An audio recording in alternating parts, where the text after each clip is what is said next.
caso, tenemos el gusto de presentar la temática tradición oral y mapas coloniales tlaxcaltecas. Así es que con esa introducción quisiera yo pasar la voz al antropólogo Juan Carlos Ramos Mora, director de Extensión Cultural de la Secretaría de Cultura del Estado de Tlaxcala. Adelante, por favor.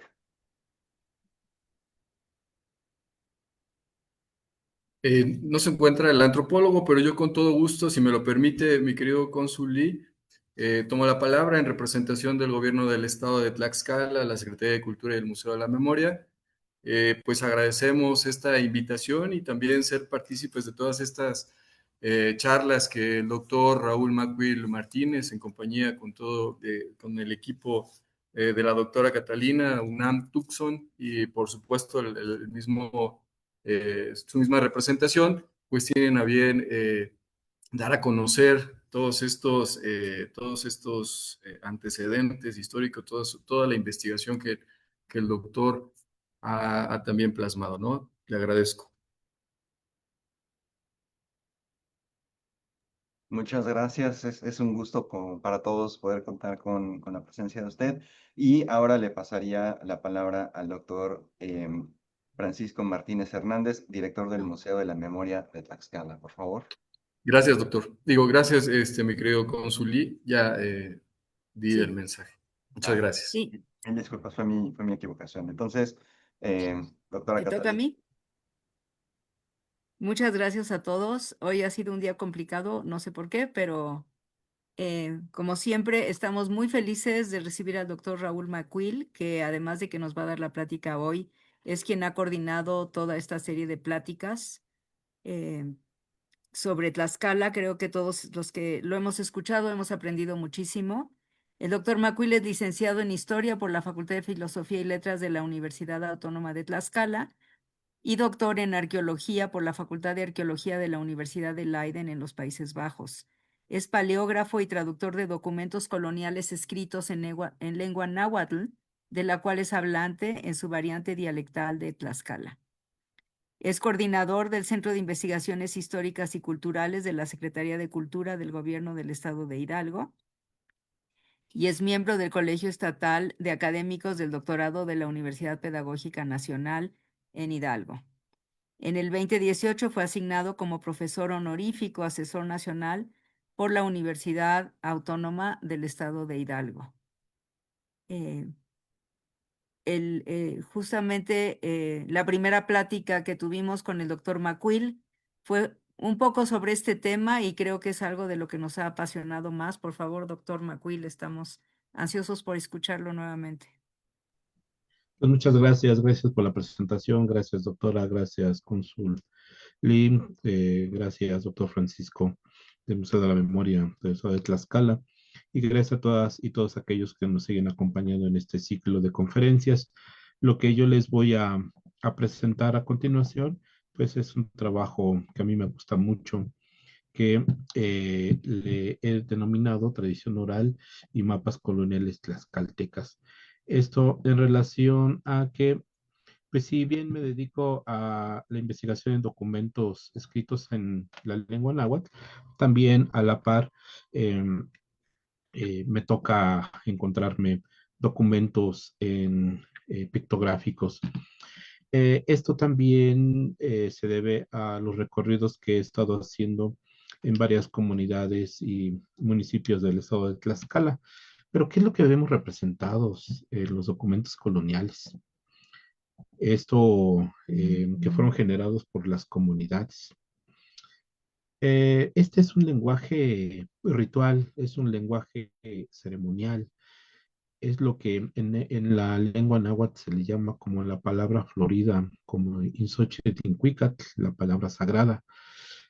Lo que hemos representado y plasmado en estos documentos, pues son en gran medida las enseñanzas de los sabios y de las sabias, que en la lengua náhuatl se les denominan como tlamatque o tlamachtiquet o tlamatquetl, depende la variante dialectal y la zona geográfica en la que uno esté, y también depende en gran medida de las comunidades. Los conocimientos y los mensajes que encierra la literatura oral de las comunidades contemporáneas de los pueblos originarios o pueblos indígenas es clasificada en gran medida hoy en día como si fueran leyendas, cuentos, y estos conviene o deviene que son carentes de valor y significado. Esto se retoma de pues, la literatura científica que existe, principalmente de la antropología, de la etnografía, que estudian a los pueblos originarios y clasifican así a la oralidad en gran medida. En las comunidades, pues figuran y sobreviven las sabias y los sabios.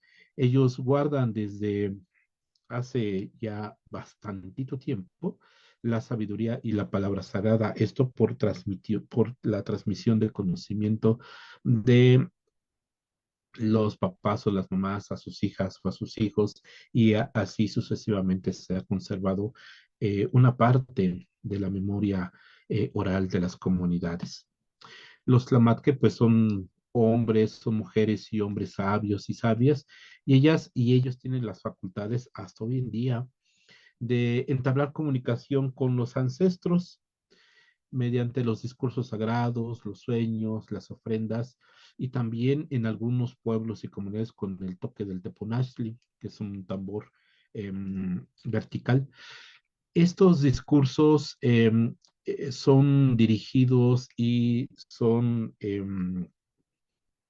para las fuerzas sagradas que protegen hasta hoy en día a las comunidades, a los pueblos. Como por ejemplo cuando el 3 de mayo se enfloran las cruces en la cima de los cerros, pues se está pidiendo agua, pero que esta agua sea buena, que no sea un agua de torrente ni que sea una tormenta, sino una agua que ayude a la tierra, que le provea la humedad necesaria para que crezca el maíz, el frijol, la calabaza, los alimentos primordiales de las comunidades. Estas comunicaciones también obtienen en sueños, ya que muchas sabias y sabios adquieren lo que en los propios pueblos se les llama como el don de curar, el don de hacer unas limpias, y este don se obtiene soñando. Se sueña que llega una persona o que alguien nos entrega o entrega una carga de ocotes, hilos de colores, o también les enseñan ahí en algún lugar especial dentro del sueño, en una cueva, en un río, les enseñan a curar. Cuando se despiertan, van adquiriendo el conocimiento, y cuando va la gente a verlos, saben cómo curar, qué decir y también qué recetar. Esto para mucha gente es como increíble, es supersticioso aún, pero si quitamos esta barrera grande y enorme de clasificar el conocimiento de los pueblos originarios como si fuera eso, si quitamos toda esa carga peyorativa y discriminatoria sobre el conocimiento de los pueblos, ¿qué estamos teniendo? Estamos teniendo la producción intelectual de una comunidad, de un pueblo y de una civilización. Esto está aún vivo y está presente. Parte de todo esto se dibujó en los códices, en los mapas, en los Shipowali o en los anales. Estos son documentos y manuscritos que las propias comunidades hicieron durante toda la época colonial, 1524 hasta 1823. Esto entonces es una porción condensada, lo que vemos en la medida en los documentos pictográficos, es una porción condensada de la oralidad, que muchas veces vemos que la oralidad ganó a la escritura y a la representación pictográfica, porque de pronto vemos ahí como elementos que uno puede considerar como accesorios, como que están de más, pero en un documento pictográfico nada está de más, nada está sobrando, es con una intención. Si uno no sabe o no reconoce la oralidad de los pueblos, ve un documento y ahorita lo vamos a ver, vemos unas víboras, vemos unas aves y dicen, ah, pues sí, es accesorio, pero no, nada es accesorio. Em, Esto también se puede desprender en las representaciones simbólicas de los árboles, que son los que sostienen al mundo en la cultura náhuatl en este caso.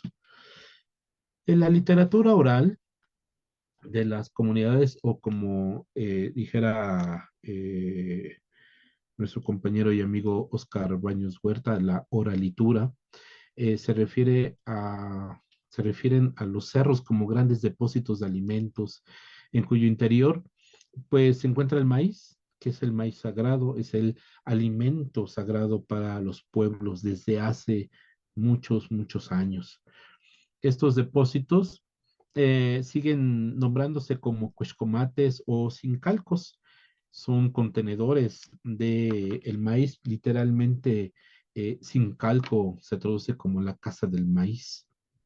Y las comunidades que viven a las faldas del volcán Popocatépetl consideran al volcán como un gran granero, como una gran bodega donde hay alimento, hay luz, hay comida, hay agua y hay también música y hay diversión. Esta es una imagen de un cuexcomate allá en la comunidad de Santa Úrsula Cimatepec en el South Tlaxcala y pues fui parcializando la palabra de cuexli, que es cuero, y comitl, que es olla, y tet, que es piedra. O sea, literal es una olla de cuero de piedra. Esta forma sirve para que los animales no suban a comerse lo que hay en el interior. Los campesinos, las campesinas que terminan de trabajar su tierra y es la temporada de la pizca, recolectan el maíz y depositan al interior de este cuexcomate el maíz porque es fresco, porque no se apolillan, no se agorgojan, porque no pueden entrar los animales. Este es un elemento que por desgracia está desapareciendo en el paisaje cultural de Tlaxcala y de otras regiones. Tenemos esta hermosa imagen de la zona arqueológica de Cacaxtla y al fondo está la Matlalcueyetl, la Malinche, Doña Marina, Doña Bernardina, como también se le llama. ¿Y por qué pongo esta imagen?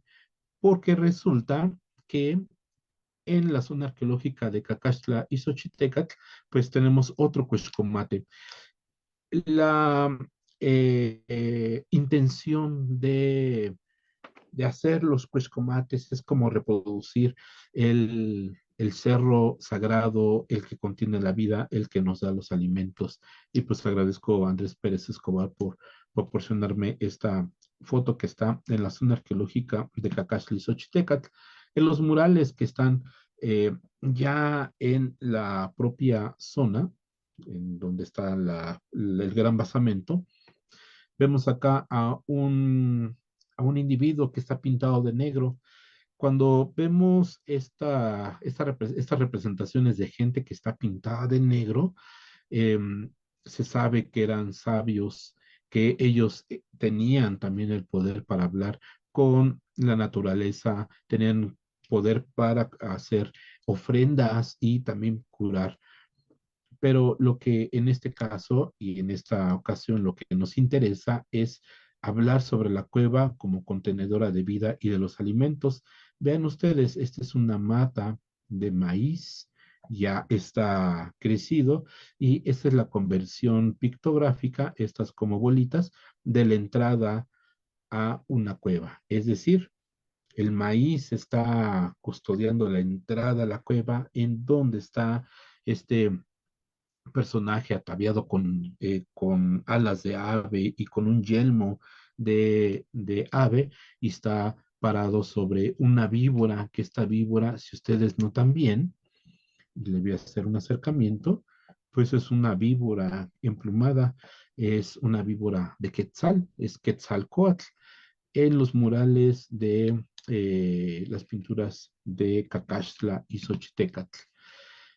Este día 24 de junio es un día especial porque en muchos pueblos, tlaxcaltecas, del estado de Puebla, del estado de Hidalgo, del centro, em, se cuenta que se escucha una campana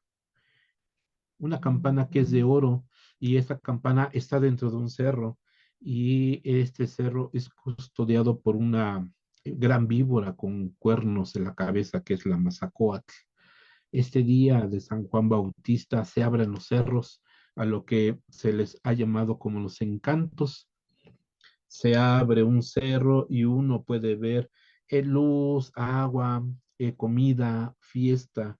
Y si uno entra a este espacio y no sale rápido, el tiempo pasa muy rápido, y entonces nos podemos quedar ahí 1 año, 5 años o 10 años.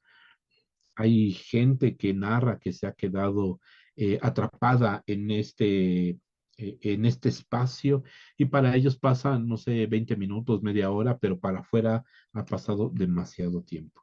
Pues esta víbora con cuernos en la cabeza la tenemos en esta otra pintura mural que también está allá en Cacaxtla, es la Mazacoatl.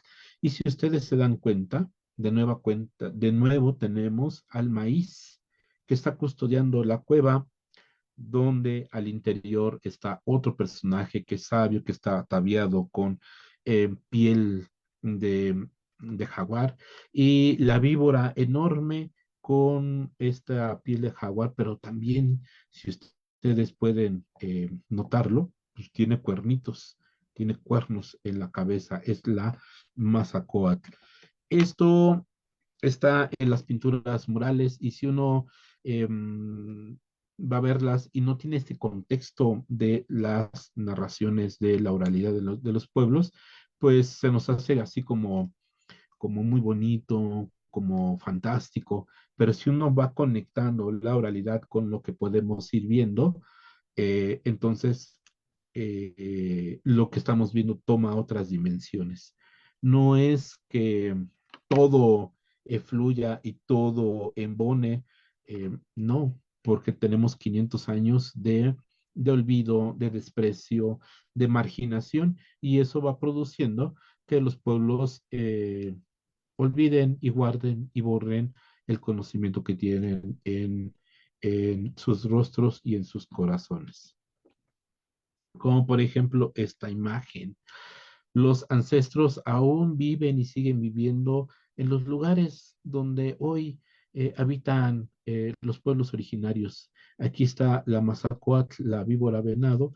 Esta es una imagen del códice de Cuautlancingo, que es muy cercano a Puebla. Y vean ustedes, está el cerro enorme, y está la representación de una batalla de los de Cuautlancingo, o los de la región que se encuentra muy cercano a Cholula, contra los españoles, y de la cima del cerro va bajando una víbora que, si ustedes ponen atención, en su boca tiene también pues, una flecha. Está flechando, está peleando la víbora contra los invasores. Esto es interesante verlo, porque hoy en día se cuenta que las víboras enormes están enroscadas en los cerros, y son las guardianas de la milpa, son las guardianes de la tierra, y si uno no les ofrenda, si uno no les agradece, pues las víboras se van a otro pueblo donde sí reciban su alimento. Esto se traduce en el cuidado de la tierra, en cuidar, proteger y no sobreexplotar la tierra, porque si no se vuelve improductiva. Esto es como se puede entender estas narrativas tan antiguas, porque pueden decir, esos son fantasías, esos son historias, eso no existe, pero pues al menos tenemos, no sé, 800 años de transmisión de estas mismas narrativas en los pueblos. Esta es una imagen de la comunidad de Quiahuistlán, que pertenece a San Juan Totolac, y me contaron que el 24 de junio, este día, en estos cerros se escucha un toque de campana, en estos días especiales, en estos días en donde estamos así como en una cuestión como liminal entre que se abren los cerros, entre que llueve y no llueve, porque es el día de San Juan. Hay que recordar que San Juan Bautista bautizó, o así que bautizó a Jesús. Se escuchan estas campanas de oro en Tlaxcala.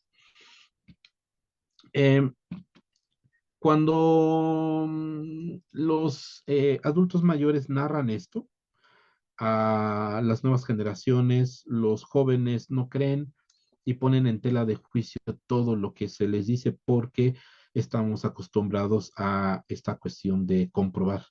Si no lo puedo comprobar es que no existe. Y producto de ello, pues los jóvenes se compran sus detectores de metales y se van a los cerros, esperan el día de San Juan en la noche y empiezan a buscar la campana de oro y hacen o empiezan a rascar en los cerros. Estos son mensajes simbólicos, son mensajes también como sagrados. Cuando nosotros ponemos en tela de juicio o cuando se pone en tela de juicio la palabra de los adultos, es como si nosotros nos estuviéramos negando. Como por ejemplo, mi abuela me decía esto y me decía también que muchos cerros tienen brazos de mar y que hay que tener cuidado porque si no, se iban a abrir y nos íbamos a inundar. Si yo no hubiera escuchado a mi abuela y lo hubiera puesto en tela de juicio, es como negar lo que yo soy.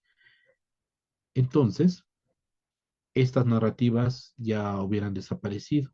¿Por qué se cuenta todo esto de que hay víboras, de que hay campanas de oro, de que también hay árboles que llegan estas guajolotas o totolas transformadas como en bolas de fuego, que en Tlaxcala se les llama Tlahuelpuchi, y en la zona náhuatl del Estado de Hidalgo, en Acasochitlán, se le llama Tlahuelpuchtli, que se traduce como luz humo. Son estas bolas de fuego que andan volando en la noche y que se posan en los árboles. Muchas personas las han visto las bolas de fuego que bailan de pronto o están jugando o están yendo y viniendo en los cerros. Por ejemplo, esta es una pintura mural que se encuentra en la capilla abierta de San Esteban Tizatlán. Es el bautizo de Jesús por San Juan Bautista. Y vean ustedes la escena. Está San Juan, está Jesús, está un personaje que por desgracia pues no se le ve el rostro, pero está vestida de blanco. Y al fondo, como si fuera una cuestión accesoria, hay un árbol enorme, enorme, enorme, y si ustedes ponen atención en lo que hay en la cima o en la copa de este árbol, es esto. Es un ave que está posada y que nos está viendo. Em, Hay poquitos ejemplos de aves que tengan los ojos al frente, casi siempre son así como de lado, y estas aves están así como viéndonos. Cuando uno ve esto, y empieza a conectar con las víboras, con las bolas de fuego que se posan en los árboles o en los agüehuetes o en los sabinos y que son totolas y que esas totolas están esperando a que se duerman o duermen a las mamás que tienen hijos chiquitos o recién nacidos para poder chuparles, se dice en Tlaxcala que les chupan la sangre y entonces el niño pues muere porque se le succiona toda la sangre. Hay un antropólogo muy famoso en Tlaxcala que hizo este registro de las tlahuelpuchis tlaxcaltecas y se les ha nombrado como las brujas chupadoras de sangre. Y pues es como de nuevo clasificar de brujería y hechicería todo lo que existe o lo que sobrevive en los pueblos. Yo me he enterado de varias mamás que han tenido a sus hijos y que en las noches se escuchan los aleteos o que están así como arañando las ventanas y pues pasa. Por ejemplo, a mi hermana le pasó eso y no tiene mucho que me contó esa historia que llegó un ave y que le empezó a dar mucho sueño y que empezó a arañar la ventana y ella o mi papá se levantaron, no me acuerdo muy bien, y lograron ahuyentar eh, esta Tlahuelpuchi. Eso es lo que le pasó a mi hermana. Imagínense, si no le creo a mi hermana, no le voy a creer a mi abuela, no le voy a creer a mi hermana, pues me estoy negando de nuevo. Y pues esto sucede en muchos pueblos, es como común escuchar estas narraciones. Lo que vemos en esto, pues es una lápida en un ave, de un ave que está posada sobre un árbol. Y esta ave está comiendo o está, pues sí, devorando como un gusano, como algo. Esto está en el Museo Nacional de Antropología e Historia, en la sala mexica. Vean ustedes que nos vamos al pasado, vemos al presente y del presente nos vamos otra vez al pasado, conectando estas historias que em, son interesantes y que de pronto cuando somos niños, pues nos causan como temorcillo, porque también es la forma para que los niños ya se duerman y no estén haciendo relajo en sus habitaciones, pues las abuelas o las mamás o las tías les cuentan historias de miedo y entonces pues ya tienen a los niños ahí en la cama. Pues a nosotros nos hacía eso, mi abuela nos contaba estas historias, pero más que asustarnos, ella nos decía que es lo que su mamá y lo que su abuela le habían contado y entonces ella se encargaba de repetir estas historias. En los mapas de la época colonial, pues se dibujaron cerros y las mojoneras, que son los límites territoriales entre pueblo y pueblo, que todavía existen estas mojoneras. Em, También se plasmaron o se documentaron o se pintaron fuentes de agua, ríos y al centro pues la casa señorial o el tecali o bien la iglesia, lo que antes era la casa del señor en la época precolonial, la iglesia sustituyó esta función, la iglesia como edificio. También se representaron pues los sitios sagrados, las montañas, los cerros rodeados por serpientes, los ríos, los sitios precoloniales, es decir, los sitios donde hay o había basamentos piramidales y muchos de ellos se representaron por cruces.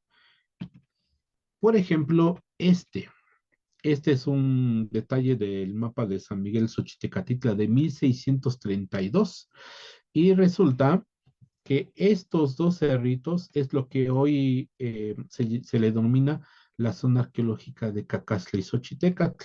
Xochitecatitla sigue existiendo como comunidad, San Miguel del Milagro, y vean ustedes, en la cima del Xochitecatzin hay dos mogotitos, y sobre el mogotito mayor hay una cruz. Un mogotito es una así como un, un montoncito arriba de la cima del cerro. 1632, hacia, no sé, los años 70 80 del siglo pasado, pues un campesino estaba arando y se le fue su arado, eh, se abrió un ojero, se fue el arado y entró a buscar pues, sus herramientas y entonces encontró lo que muchas comunidades sabían que ya estaba ahí. Había una pirámide. Tiempo después, el Instituto Nacional de Antropología e Historia se encargó de liberar y es lo que hoy podemos ir a visitar en Tlaxcala, esta zona importantísima de Cacasla y Xochitecatl. Pero la gente que pintó este mapa, que se encargó de documentar los linderos de la iglesia, de los ríos, dijeron, hay que poner estos mogotitos porque hay algo importante ahí. Tiempo después, pues sí, se encontró el basamento piramidal. Eh, eh, de pronto se dice que se descubrió, pero pues la gente de las comunidades desde siempre sabían que había algo ahí. Eh, una,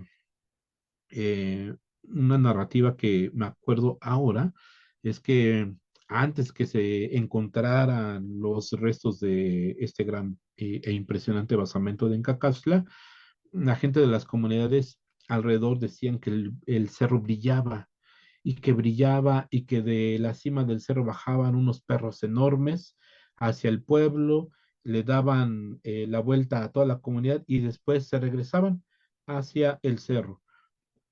Esto de que el cerro brilla no es extraño, porque en otras comunidades que colindan con el estado de Tlaxcala, se menciona que las cuevas brillan o que los cerritos que son basamentos piramidales brillan, porque son producto de los ancestros. Y vean ustedes, este es un mapa de San Martín Xaltocan, allá en Tlaxcala, es de 1777 porque es la posesión que se le otorgó a el pueblo. Y vean ustedes, está la iglesia, el río enorme, las casas, y de pronto vamos a tener un detalle por ahí. Se puede observar la iglesia y en la parte posterior, o sea, la parte de atrás de la iglesia, se encuentra un cerro con una cruz. Cuando vemos hoy en día el paisaje eh, en las comunidades o vamos de municipio en municipio y de pronto están muchos cerritos y vemos que en los cerros hay cruces, casi siempre hay algo ahí, que hay evidencia de vida precolonial. En la cima de los cerros dicen que eran como observatorios, que eran pirámides, que eran adoratorios, también se les llega a denominar eh, entre las poblaciones. Pero por algo se les pone las cruces, porque es algo importantísimo. Hay que también tener en cuenta que la Iglesia Católica trató de erradicar estas ideas y alejar a los propios vecinos y a los extraños de estos sitios, nombrándoles que eran lugares del mal, lugares pesados, donde se hacen hechicerías, donde se hacen sacrificios, y entonces así lograr alejar a la población. Pero pues qué bueno que no tuvo éxito en la iglesia, porque muchos pueblos siguen yendo, siguen ofrendando a los cerros, a las cuevas, porque hay que agradecer lo que nos dan, lo que nos proporcionan los cerros, al menos en Tlaxcala, en Hidalgo y en Puebla, donde hay un tanque de agua que abastece a las comunidades. Los tanques de agua casi siempre están en la cima de los cerros y muy raras veces yo he visto muy poquitos tanques de agua eh, abajo en las faldas del cerro, casi siempre están en la cima, porque de ahí sale el agua, sale de los manantiales que dan de beber a los pueblos. Esa es una foto de la Matlalcueyet, de Malinche, Doña Bernardina, Doña Blanca, todas estas denominaciones que tiene la montaña sagrada para los tlaxcaltecas. ¿Por qué pongo esta imagen? Porque es un- una montaña que domina el paisaje en Tlaxcala. Y resulta que tenemos una reproducción de un mapa del siglo XVIII y que en la escaleta o en este recuadrito dice mapa original del pueblo de San Bernardino Contla, de la doctrina de Santana Chautempan y de la jurisdicción de la ciudad de Tlaxcala y su provincia. Vean ustedes, son las divisiones de las tierras que ya tenía la montaña, a qué pueblos pertenecían las barrancas, y lo que vamos a encontrar es esto, un detallito por ahí como perdido en medio de el monte, tres cruces y tres cruces dice Nican y Momachotía por la señal de la Santa Cruz. O sea, acá se hizo el signo por la señal de la Santa Cruz. Esto me remite casi de inmediato a una crónica de un religioso en el siglo XVI, donde se enteró que en la montaña de la Matlalcueyet había un oratorio dedicado a un señor o una señora en el cerro. Y entonces este religioso mandó a destruir este oratorio y en su lugar puso pues una evidencia de la religión católica. Esto va de acuerdo con lo que estamos viendo. Tres cruces, acá se hizo su signo y debajo seguramente estaban los restos de este antiguo oratorio. Cabe señalar también que hoy en día en un pueblo que se llama San Luis Tilocholco, hacia arriba ya está la, la montaña, ya está el bosque y hay un momento donde no hay árboles, es un espacio circular. A este espacio circular se le ha llamado como el Tlalocan pues sí, del señor Tlaloc. Resulta que este espacio es considerado como el corazón de la montaña, porque hay un pozo donde mana o donde sale agua. Hay estudios arqueológicos de este espacio y han encontrado evidencia de asentamientos antiguos o al menos de ofrendas en este Tlalocan o en las cuevas que hay en la montaña, en la Malinche Matlalcueyec. Esta foto es del cerro que se llama Cuetlapanga o Cuatlapanga, que es este cerro que está pegadito a la Matlalcueyet, y se narra que en las noches o que se escuchan unas campanas de oro. Dice, están depositadas por un par de campanas de oro puro que ha despertado la codicia de muchos. Esta foto es muy cerquita de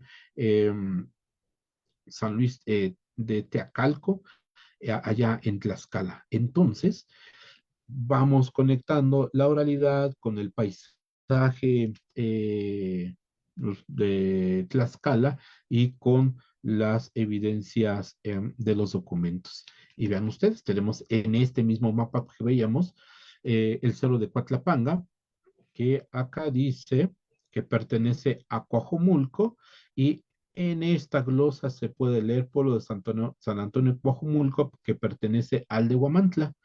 Sí se pintó, sí se documentó ese cerro, pero se complementa con la oralidad que se narra alrededor de San Antonio Coajomulco, que por cierto eh, eh, no ha desaparecido esa comunidad, sigue eh, viva. En Santa María Cuitlapilco, que es un espacio donde hay una laguna, se narra lo siguiente. En la sacristía de la iglesia se encuentra una bella pintura colonial al óleo con motivos extremo curiosos, de factura indígena que puede ser del siglo XVIII. En el frente aparece la representación de una serie de cuevas con lagunas interiores y al centro, en la parte superior, una mujer rubia y blanca con cola doble de serpiente de color verde.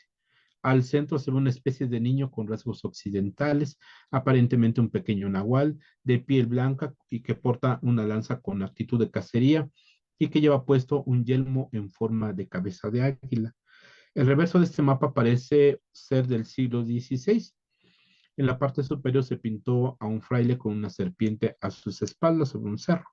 En el frente del lienzo se representaron las creencias que tenían los indios ante la llegada de los españoles. Lo que en muchos pueblos de otras entidades geográficas se les llama las sirenas o las serenas, que son las que viven en los espacios, en las lagunas o en los ríos. Esa es una foto de Laura Luz Macuil Sánchez, que está haciendo antropología y que me facilitó esas imágenes porque ella está trabajando en la laguna de Acuitlapilco. En Tlaxcala también se le llama a la señora o mujer que vive en el agua como la sirena, pero resulta que en la oralidad de Santa María Cuitlapilco dicen sí es una sirena, pero también es una víbora verde que vive o vivía ahí en la laguna porque ahora ya está, ya ha mejorado el nivel de agua. Antes estaba a punto de desaparecer. Esta víbora se llama Aciguazochitli Ciguatlapili, que se puede traducir como la mujer flor cola de agua. Este nombre es como la primera vez que yo lo encuentro, porque en otros pueblos se les llama Atlanchane, Apanchanet, Atlanchana, Tlalanchana, todo que tenga que ver con la que tiene la casa en el agua o la que vive también en el agua y en la tierra, pero aquí se le llama Aciguazochitli Ciguatlapile, la mujer flor cola de agua, es decir, es una víbora que tiene cola, una víbora que tiene cabeza de mujer. Em, las autoridades de Acuitlapilco no han dejado que se publiquen las pinturas que tienen en la iglesia. Yo tuve la oportunidad de verlas y sí es una víbora grande con una cabeza de mujer con pelo rubio. No es una sirena como se le retrata en otros ámbitos o en otras zonas o otros espacios geográficos. Esta, esta sirena o esta Aciguazochitli Ciguapile, pues ha sido maltratada porque la laguna estuvo a punto de morir, a punto de secarse por la falta de cuidado, por la falta de agua, también de lluvia, y se dice que mataron a esa víbora, por eso la laguna se murió.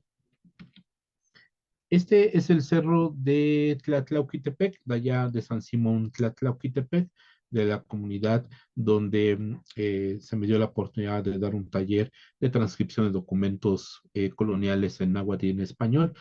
Lo que, a razón de poner este cerro, es que aquí, pues las autoridades hicieron una escalera y le llaman zoológico de piedra, y pues ignorando todas estas narrativas que hay en pro ahora sí que del progreso, de crear o de forzar que sea un centro turístico, y pues sí, deforestaron bastantito el pobre cerro. En la cima de este cerro, vean ustedes, este es un mapa de allá de las sierras de San Simón del siglo XVIII, y resulta que yo no sabía quién había pintado este mapa hasta no tiene mucho que me enteré que cobró don Felipe de Santa María Vela 2 pesos por pintar este mapa. Dice 10 de abril, Ome Pesos, Omomaca, un pintor, Felipetzin María Vela, Ica Quimocoguas Tlapali, Ica Chiguas Mapa. Es decir, se le da 2 pesos para que compre los colores y para que pinte este mapa. Este mapa es de la comunidad de San Simón Tlatlauquitepec, y lo que acá vemos es el cerro que veíamos con anterioridad.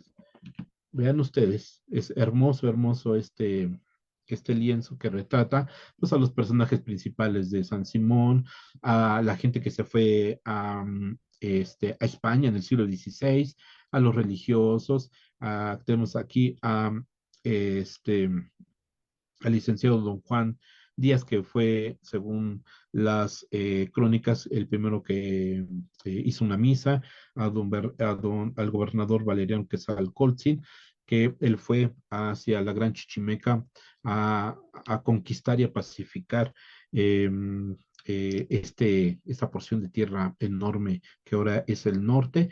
Y vean ustedes, acá se alcanza a ver Es que el mapa estaba muy grande y lo pegué para que fuera variando. Eh, la, la estructura, que es una cruz. Si se acuerdan ustedes de lo que estábamos comentando antes, donde hay cruces, hay posibilidad, gran posibilidad de que exista abajo evidencia arqueológica de asentamientos. ¿Y qué creen? Aquí está otro mapa del siglo XVIII, donde está como ves un trazo y se ve perfectamente en este mapa lo que les estaba diciendo. Vean ustedes, otro mogotito. Si se acuerdan ustedes del mapa de Xochitecatitla de 1632, está el mogotito y una cruz, y se encontró o se localizó ahí la zona arqueológica, ahora zona arqueológica de Cacastle y Xochitecat. Pues resulta que cuando yo estuve dando ese taller allá con los amigos y amigas de San Simón, pues les mostré este mapa porque eh, está en el archivo y de pronto me dijeron, no es la capilla que construimos, no es donde encontramos como muchas piedras ahí acomodadas y lo, este, sobre de ella construimos la capilla y entre ellos empezaron a hablar y entonces recordaron cuándo se construyó la capilla y qué es lo que encontraron. Esta es la capilla moderna allá en la cima, en el Cerro de San Simón. Este fue un recorrido que nos hizo favor de hacer Oscar Cedeño, la maestra Marisol, y fuimos acompañados por Ana Laura y por Carlos. También anduvimos ahí en estos espacios y resulta que eso es lo que encontraron y ese es el lado de un costado de la capilla que está dedicada a la, ay, me había quitado el audio, a la Virgen de la Asunción. Resulta que lo que contaban y lo que narraban la gente mayor y no tan mayor, que sí que cuando hicieron esto encontraron piedras acomodadas que era como un basamento. Resulta que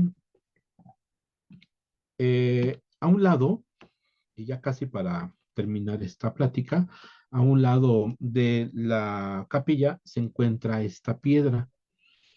Esta piedra se narra que es encantada. Tiene labrado, ya no se le nota muy bien, pero nuestro amigo Víctor Palacios, que vive allá en San Simón, hizo un cortometraje con niños de la comunidad y le pusieron la leyenda de la piedra encantada de San Simón. Aquí les dejo el link por si lo quieren ver. Todo es narrado por niños. Víctor es excelente para hacer estos cortos y ellos van narrando que el día 24 de junio, o sea, este día, se destapa la piedra, se pone en dos y sale un pollo, sale un caballo y sale un toro de oro y entra un niño que se llamó Jacinto y el niño se quedó atrapado en el interior de esta piedra, encontró unos túneles y entonces después salieron de nuevo el pollo, el caballo y el toro. ¿Por qué? Porque había pasado un año para Jacinto. Esto lo realizaron estos niños de la comunidad. Y pues ya a manera de conclusión, pues la memoria oral de los pueblos originarios pues sigue viva, aunque se encuentra pues sí marginada, despreciada, al llamarlo pues cuentos, leyendas. En la literatura científica, en la antropología, es muy común escuchar esto, no, pues los cuentos o las leyendas de la comunidad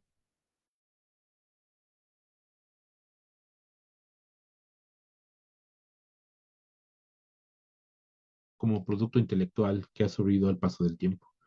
Cuando se encuentra la memoria oral con la memoria documental, los originarios de la época colonial, entonces se une algo que por cientos de años ha estado fragmentado.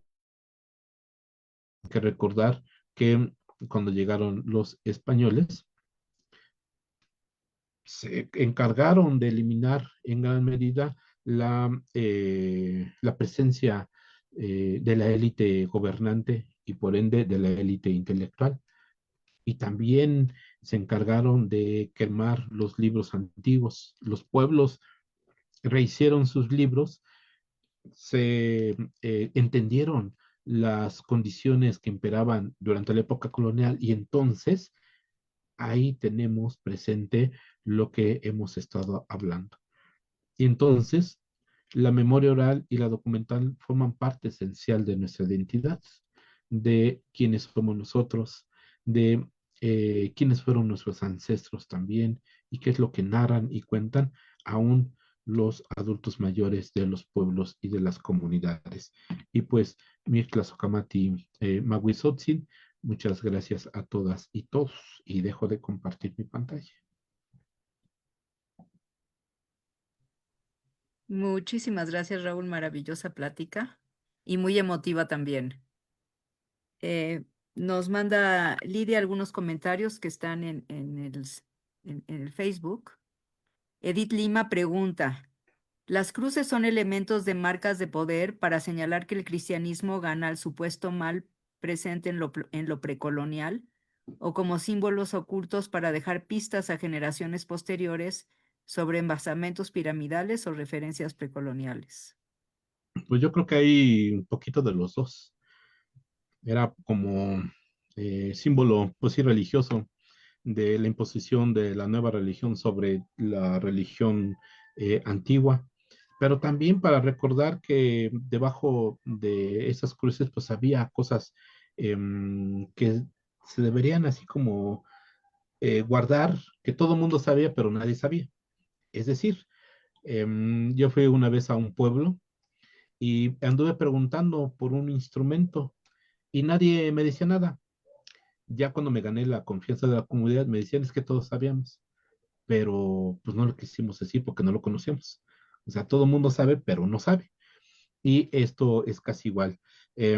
Por ejemplo, cuando en el cerro de la pirámide de Cholula, el Tlachihualtepetl, se narra que cuando se intentaron poner las cruces y también en Cacastla, en Tizatlán, en Tlaxcala, se intentaron poner cruces y las derrumbaba un rayo y las llegaba y les pegaba un rayo.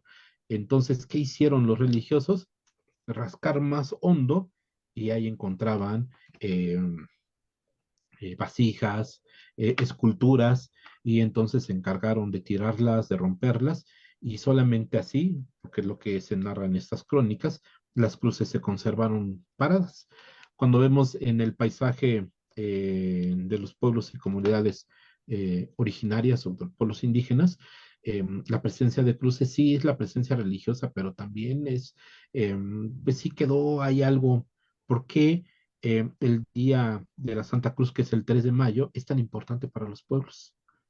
Se dice que es el día de los albañiles, que es el día para festejarlos, pero en las comunidades es el día de la Santa Cruz. Y muchos pueblos suben y enfloran sus cruces, las adornan, hacen misa y hacen comida ahí mismo o en las faldas del cerro. ¿Por qué se sigue yendo a los cerros a pesar de estos símbolos católicos de imposición? Porque se recuerda que ese es un lugar importante, es un lugar, en gran medida son lugares sagrados que hay que llevar ofrenda. Se está conviviendo así con el símbolo católico, pero también con los seres, las fuerzas sagradas que están ahí en los cerros. Y digo fuerzas sagradas porque la Malinche Matlalcueye, doña Bernardina o doña Blanca, pues es una mujer con sus naguas blancas y que vive en una cueva en la montaña y que si alguien se pierde, pues ella los encuentra y los regresa a su camino. Por ejemplo, hay varias notas periodísticas en Tlaxcala de una niña hace ya unos años que se perdió como 15 20 días en la montaña. Nadie supo cómo sobrevivió. Y cuando entrevistaron a la niña, ella expresó que una mujer la había acompañado. que le había cuidado, que le había dado de comer, y después ya la encaminó a su lugar. Estas fuerzas están presentes, sí, ahora entendidas como fuerzas católicas, pero también ahí están parte de la religión de los pueblos originarios. Macuil Laura comenta, todo lo que escuchamos de nuestras y nuestros abuelos, abuelas y bisabuelos, besabuelas, lo podemos entender como literatura oral, de acuerdo a su libro, pero de esta se desprende lo que conocemos como historias, mitos y leyendas. O estos últimos conceptos también se cambian para entender que estas llamadas historias son en realidad una forma de vida y continuidad de nuestro pasado que nos enseñan nuestros mayores en casa. Además, cuando las estamos escuchando, estas leyendas las entendemos como palabras floridas o tienen otro nombre. Sí, como discursos sagrados, como invocaciones también, cuando se le denominan cuentos, leyendas, mitos, de pronto hay como discusiones qué es mito, qué es una leyenda, pero en la literatura, al menos de la antropología, todo o casi toda la oralidad de los pueblos cae en esta bolsa que es clasificada como leyenda, como si algo no fuera tan cierto. Y yo, pues pregunto, ¿cuándo hemos escuchado del mito de Jesús? Pues nunca. ¿Cuándo hemos escuchado de la leyenda de la Virgen María? Nunca. Pero sí hemos escuchado la leyenda y el mito de la Mazacoatl o de la leyenda o del mito de las campanas de oro. Es no poner en el mismo nivel ambas narrativas, ¿no? Porque siempre se ve una sobre otra y es la imposición que desde hace pues ya bastantitos años hay sobre las narrativas de los pueblos. Esto se entiende también como un esfuerzo de presencia, de resistencia de los pueblos por no dejar y por no olvidar. También hay que tener en cuenta que ya en muchos pueblos se perdieron estas narrativas, porque la gente decidió ya no contarlas, porque cuando las contaban, pues sí caían o se les llamaba, me estás contando cuentos, a ver, cuéntate eso, pero como si fueran como cosa así como curiosa, exótica y como digna de conocer y documentar, pero no se han tomado como parte de producción intelectual de las comunidades. Cuando se tome así, entonces pues ya no escucharemos estas palabras de cuentos o leyendas, sino la narrativa de los pueblos equiparada con pues, las narrativas que tenemos en la Biblia o las narrativas que tenemos en otros libros importantísimos para, al menos como para gran porcentaje de mexicanos. Nunca se ha escuchado sobre el mito de la aparición de la Virgen de Guadalupe. Pues no, porque es un símbolo. Claro que no, un símbolo católico, pero sí se ha escuchado sobre el mito de Tonantzin. O sea, están así como, no, las narrativas no están equilibradas, siempre hay una imposición una sobre otra. Ramírez Valle nos comparte, doctor, aquí en Hidalgo tengo estudiantes de licenciaturas que hacen referencia a curaciones, sobadas de cuerpo, remedios, lectura de maíces, acciones para quitar la lluvia o la tormenta, saberes como el caminar de hormigas con comida para advertir que llega la lluvia. Gracias. Sí, eso es como esos conocimientos que hay y que existen en las comunidades para advertir que, por ejemplo, mañana va a ser mucho frío. ¿Y cómo saben? Porque están leyendo el cielo. Es la observación, observar. Alguien alguna vez me dijo, si tienes hambre y te encuentras perdido en un cerro, pues nomás observa lo que comen los animales. Si no se lo comen, pues no es para consumo. Pero si están picoteadas las frutas o algo, entonces sí es para comer. Y me acuerdo que una vez andaba en un pueblo que se llama este, algo como de la luna, en una zona muy alejada de Pachuca, y fuimos a un camino que es muy antiguo, a un río, unas positas, Cantarranas se llama allá por Huehuetla. y ya estábamos subiendo, teníamos mucha hambre y mucha sed, y de pronto vimos un árbol como si fuera de guayabas, y nosotros sin saber ya las habíamos pescado, y quien nos estaba acompañando nos dijo, no se la coman, pero si es una guayaba, huele a guayaba, es como guayaba, pero no es guayaba. Vean ustedes que todas las frutas que están en el árbol están picoteadas, ninguna. Entonces no son para consumo. La observación, también la experimentación, estas narrativas de las curaciones, de las sobadas, de que me siento mal, me hicieron mal de ojo, yo a mis alumnas y alumnos les digo, a ver, ¿a quién le han hecho mal de ojo? Y de pronto a nadie, pero, y les digo, y no se sienten cansados, que no quieren venir a la escuela, que no quieren estudiar. Ah, no, pues sí, pero se sienten tristes y me empiezan a contar. Digo, entonces, pues sí, tienen mal de ojo. ¿Y quién ha ido a limpiarse? Y muchos, ¿eh? Muchos van a que los curen, a que los limpien allá en sus pueblos. Esto es parte de lo que no tenemos consignado en los documentos pictográficos. Cuando se consignan los documentos pictográficos o en los documentos alfabéticos, es porque hay procesos legales, hay procesos jurídicos y llegaron hasta esta cuestión de la Inquisición, que se acusa a las mujeres de usar hierbas o usar piedras que le ponen al pulque, o por ser hechiceras o por ser nahualas también, se les acusa y se les enjuicia. Cuando uno está leyendo estos procesos, como que entramos en este mundo de la narrativa, qué es lo que ellas estaban contando. Por ejemplo, hay un señor, 1530 y tantos, es un documento muy temprano, donde se le acusa que él andaba convirtiéndose en león, en tigre y en nube. Y cuando se está leyendo el proceso, en algún momento dice, es que me desperté. Él estaba soñando estaba narrando que estaba soñando que se había convertido en tigre y que había ido a otro pueblo como a hacer mal. Eso es como, está consignado 1630 y tantos.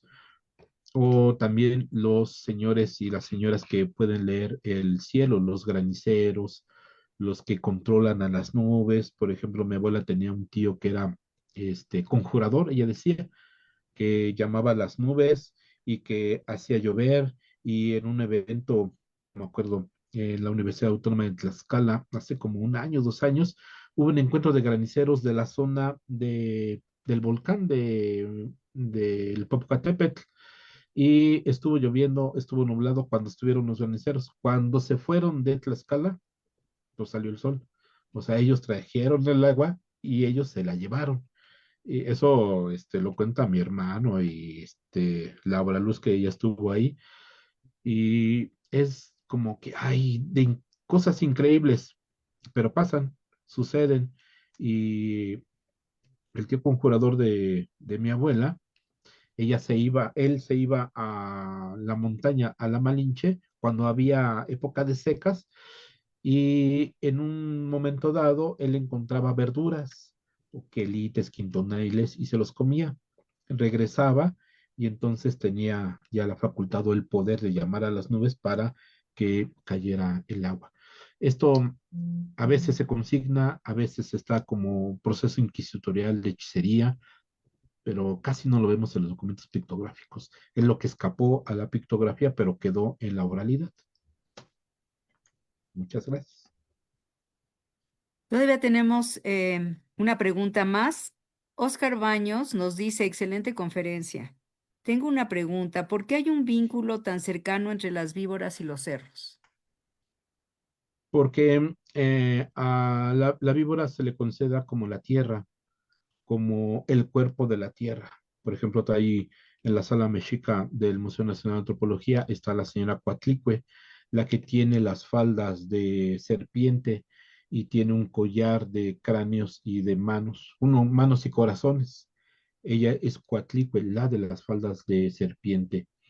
Ella, hay que recordar que trajo al mundo a Huitzilopochtli, que Huitzilopochtli nació armado para enfrentar a sus hermanos, a los Censohuitznahuac y a Coyolxauhqui, que finalmente le cortó la cabeza y los brazos y la arrojó del cerro donde estaba Huitzilopochtli. Cuando vemos estas narrativas, vemos la imagen de la impresionante escultura y vemos los cerros con víboras. La significación de la víbora es la tierra. Por eso hay una conexión tan enorme con la tierra, porque no hay, al menos hasta ahorita en Acuitlapilco, una víbora de agua, pero casi siempre las víboras de agua están en el cielo y son las que traen las trombas. Y víboras, estas las Mazacuat, siempre están asociadas con la tierra porque son el cuerpo de la misma tierra. Maravilloso. Muchísimas gracias, Raúl. ¿Algún comentario de los que están ahorita en el Zoom? Pues excelente. Yo creo que además en estas, ahí todavía Ramírez Valle comenta, afianzo lo que mis estudiantes comentan en aula con los patrimonios culturales intangibles de UNESCO. Además de que si creemos en los mitos de griegos, con mayor razón de creer en los de nuestros ancestros nos heredaron y quedaron registrados en documentos, paredes y en la palabra que perdura. Así es. Sí, nada más es equiparar los conocimientos que se midan con la misma tabla, que se equilibren y que no haya uno sobre otro. Yo sigo insistiendo, cuando se llegue cuando suceda eso, entonces estaremos viendo que todas estas narrativas de las comunidades son parte de la intelectualidad de los pueblos. No como intelectuales que ahora, como pensamos en un intelectual que lee mucho, que escribe mucho o que hace muchas cosas, sino un intelectual de una comunidad es el que narra, el que cuenta y el que comparte con la gente. Esos son los intelectuales de las comunidades. Y cuando no escuchamos su voz, cuando no escuchamos o no queremos, o cuando los escuchamos y ponemos en tela de juicio todo lo que dice, entonces, pues es como para decir quiénes somos nosotros para hacer eso, para enjuiciar un conocimiento que al menos, no sé, tiene 2000 años de continuidad. Eso de las víboras en los cerros, pues está registrado en un documento que se llama Códice Florentino. Y ese Códice Florentino pues, lo escribió junto con sus asistentes nahuas, Fray Bernardino de Sahagún, y lo tenemos en otros documentos más antiguos de la zona mixteca, de Oaxaca. Vemos que esas continuidades son enormes. En unos pueblos se mantienen, en otros se pierden, en otros hay como cositas pequeñas, pero ahí están presentes. Nada más es cuestión de ir como juntando esta cosa que eh, desde muy rápido se trató de fragmentar y dividir, que es pues las memorias documentales y orales de los pueblos. Muchas gracias.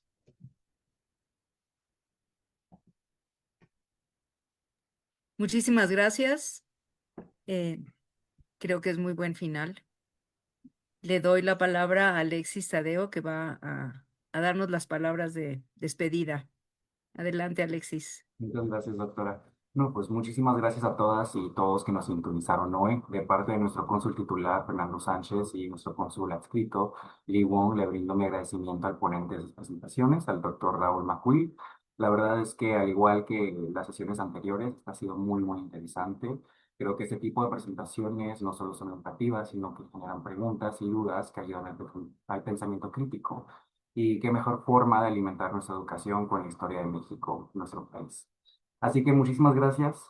De nueva cuenta, estimado maestro, también a la doctora Catalina Stern, otra vez, y todas aquellas instituciones involucradas en apoyar a difundir esta información muy presente y muy necesaria. Y pues nos vemos próximamente en la siguiente edición. Invitamos a todas las personas que sigan las cuentas de UNAM Tucson, al igual que las cuentas del Consulado de México aquí en Tucson. Cualquier otra cosa o duda que tengan, con mucho gusto se las haremos llegar al doctor McQueen. Esperamos que nos sintonicen a la próxima en estas sesiones de 500 años de Tlaxcala. Muchísimas gracias.